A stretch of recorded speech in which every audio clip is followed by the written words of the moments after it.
Welcome back to our channel education SK में। तो आज की हमारी इस वीडियो में हम लेकर आए हुए जो है वैदिक संधि। तो आज की हमारी इस वीडियो में हम करेंगे केवल स्वर संधि का, जो स्वर संधि है वही करेंगे। अगर आपको व्यंजन संधि की वीडियो चाहिए तो आप हमारे चैनल पर कमेंट करेंगे। तो चलिए शुरू करते हैं। जो संधि का अर्थ होता है मेल या मिलकर रखना। जो प्रसिद्ध व्याकरण पाणिनि ने लिखा है, पर सन्निकरण सन्निहिता वर्णानाम अतिशयति सनिधि सन्निहिता संध्या सयात संज्ञा सयात, अर्थात अक्षरों के अत्यंत निकट को सन्निहिता संधि कहते हैं। लौकिक संस्कृत में जो लौकिक संस्कृत के जो नियम हैं का दृढ़ता से पालन किया जाता है, ठीक है। जहाँ पे वैदिक संधि नियम भी प्राय लौकिक संस्कृत के समान है, परंतु जो वैदिक भाषा में जो संधि में क्या मिलती है, विविधता मिलती है। यानी कि नियम तो समान है लेकिन इनमें क्या विविधता पाई जाती है। फिर भी जो वैदिक संधि में 3 प्रकार की संधियाँ पाई जाती हैं। देखिए, स्वर संधि, व्यंजन संधि और विसर्ग संधि। और इनका कतिपय प्रमुख नियम कुछ इस प्रकार है, जो आज की हमारी इस वीडियो में हम शुरू करेंगे। चलो शुरू करते हैं। फर्स्ट हमारी स्वर संधि। आज की हमारी इस वीडियो में हम स्वर संधि ही करेंगे। जब स्वरों को मिलाकर या जोड़कर एक या बनाकर रखा जाता है, वहाँ पर कौन सी संधि होती है? स्वर संधि होती है।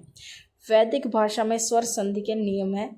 पहले प्रश्लिष्ट संधि, जब पूर्व पद के अंतिम स्वर व उत्तर पद के आदि स्वर को मिलाकर एक स्वर के रूप में लिखा जाता है तो उसे प्रश्लिष्ट संधि कहते हैं।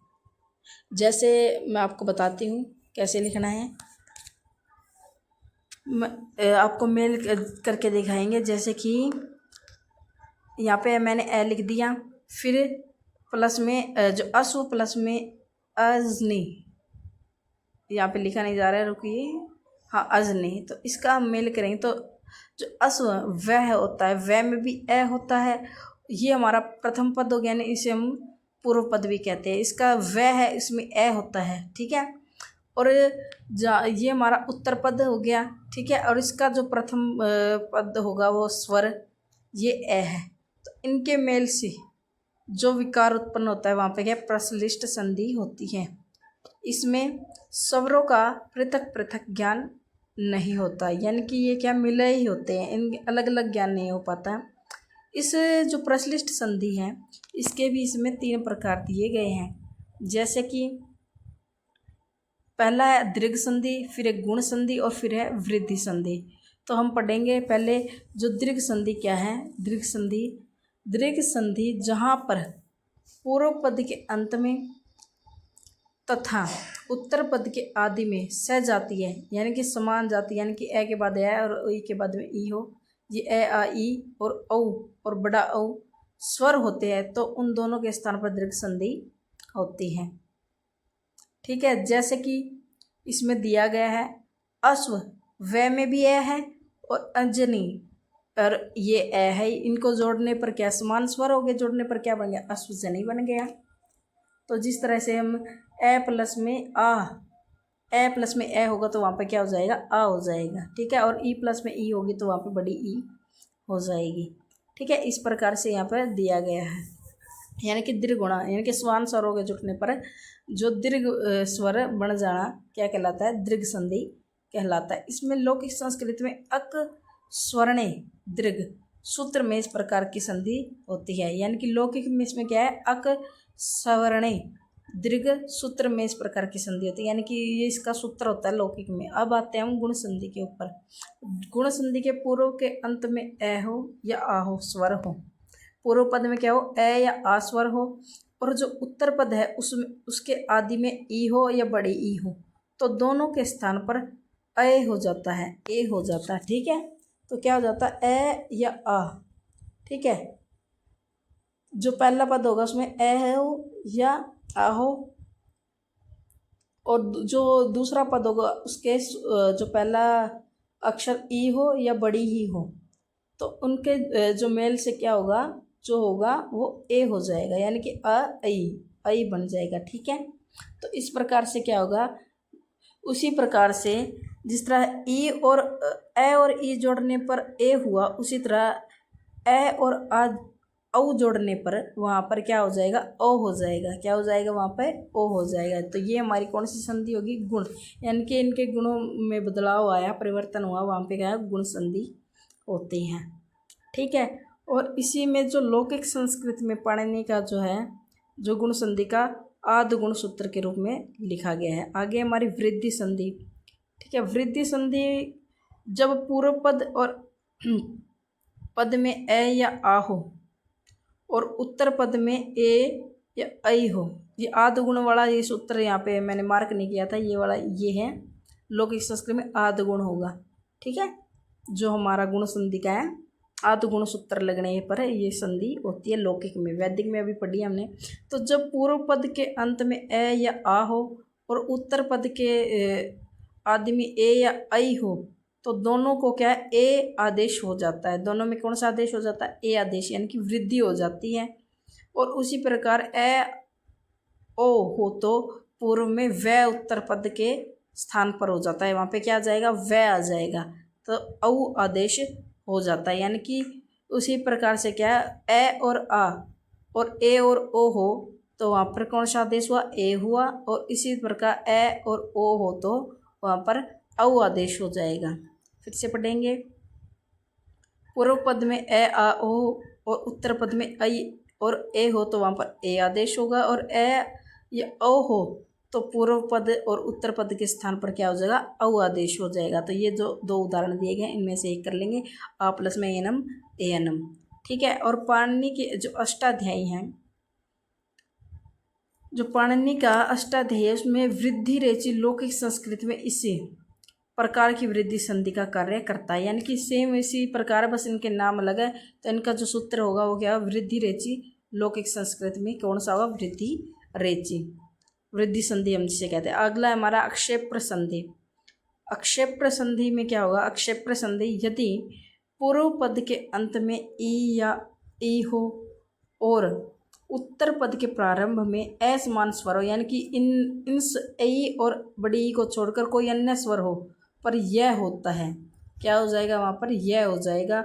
और पूर्व पद के आरंभ में उ या औ हो तो उत्तर पद के असमान स्वर होने पर, यानी कि उ अगर हमारा पूर्व पद है, देखो फिर से देखो, ई और ई हो और कोई असमान स्वर हो, यानी कि ई और ई को छोड़ के कोई दूसरा स्वर हो तो वहाँ पर कौन क्या हो जाएगा, यह हो जाएगा। उसी प्रकार से क्या है, जो पूर्व पद है में अगर उ या औ हो और उत्तर पद में उ और औ को छोड़कर कोई अन्य स्वर हो तो वहाँ पर वह हो जाता है। ठीक है। क्या हो जाएगा, वहाँ पर वह हो जाएगा। ध्यान से पढ़ना है, ये जो सूत्र है ये गलत नहीं करने।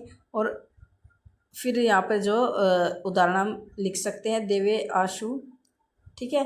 और इसी प्रकार से जो वह लौकिक संस्कृत में इको यणची सूत्र होगा, यानी कि जो इको यणची सूत्र में इसे अक्षेप्र संधि में लिखा जाता है। अक्षेप्र संधि वैदिक की और इको यणचिक लौकिक की। इसी तरह उद्ग्राह संधि। उद्ग्राह में क्या होगा, जिसके प्रथम पद में ए या ओ हो और उत्तर पद में क्या होगा, कोई भी स्वर हो, जैसे ए या ओ हो के स्थान पर क्या हो जाएगा, ए हो जाएगा। क्या हो जाएगा, ए हो जाएगा। यानी कि ए ओ पहला पद हो, पूर्व पद में कोई भी ए हो ओ हो के स्थान पर क्या हो जाएगा, ए हो जाएगा। जैसे उदाहरण के इश्ते हो गया, यानी कि के का क्या है, जो ए हटकर क बन गया, यानी कि ए हो गया। ठीक है। उसी तरह वायु वाला उक्त ये, तो इस प्रकार ये दोनों उदाहरण ठीक है। इनमें से एक आपको उदाहरण ज़रूर लिखना है। उदाहरण के बिना जो आपका जो सूत्र होंगे पूर्ण नहीं होंगे। तो आगे है हमारे जो,